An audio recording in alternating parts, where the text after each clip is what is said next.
Tribuners Aliansi Mahasiswa Masyarakat EVAF galang petisi untuk PJ Bupati Maluku Tenggara. Aliansi Mahasiswa Masyarakat EVAF menegaskan dukungan penuh terhadap PJ Bupati Maluku Tenggara atau Malra Samuel Fuai.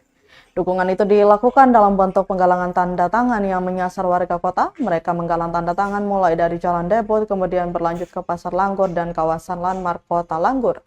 Juga beberapa titik jalan utama lainnya Senin 13 Januari 2025.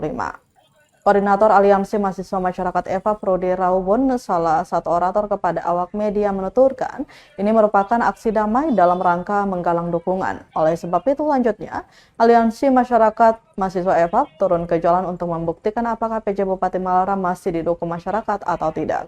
Target sekitar 500 tanda tangan yang akan menyasar tukang ojek, pengusaha, supir, dan masyarakat luas. Untuk diketahui dalam aksi ini, Aliansi Mahasiswa Masyarakat EVAF juga dikawal ketat aparat kepolisian berseragam lengkap dari Polres Malra.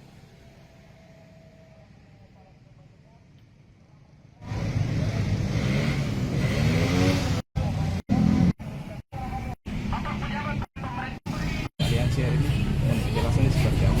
Iya, jadi perlu kita ketahui bersama bahwa aksi kami di hari ini dari Aliansi Mahasiswa Masyarakat EVAF.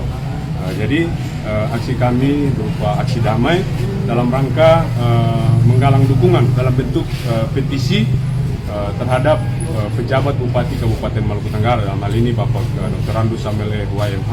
Berarti memberikan dukungan ya? Iya, memberikan dukungan karena ada beberapa kejadian, ada beberapa waktu dan kesempatan juga ada oknum-oknum yang menyampaikan bahwa Bupati memiliki kepentingan terselubung. Tetapi hari ini kami turun sebagai aksi nyata bahwa masih layakkah ataukah masih dapatkah tidak dukungan dari masyarakat memberikan dukungan terhadap pejabat bupati atau tidak, begitu. Karena kita ketahui bersama bahwa proses tentang tanggung jawab pejabat bupati ini adalah tanggung jawab yang diamanatkan oleh undang-undang dan ditugaskan oleh negara, oleh pemerintah pusat kepada pejabat bupati. Gitu.